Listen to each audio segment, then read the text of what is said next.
Hi, if you're wondering how to turn off your Aura photo frame, it's easy to do. Normally you won't need to, because when it detects darkness in the room, it will turn itself off and then it will liven itself up again when you turn a light on, or when the morning sunshine streams through the window, it will come back on again. But if you do want to turn it off, we can do it with the touch bar at the top here.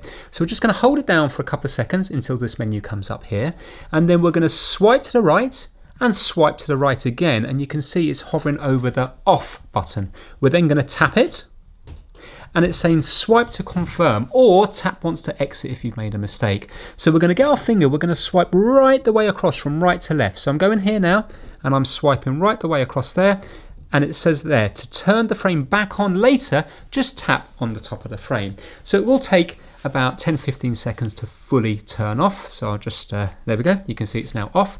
And then later on, when you want to turn it back on again, all we have to do is tap the frame here, and again it will take about 15 or 20 seconds or so while the frame wakes up. So there you go, it's back on again now. Thanks for watching.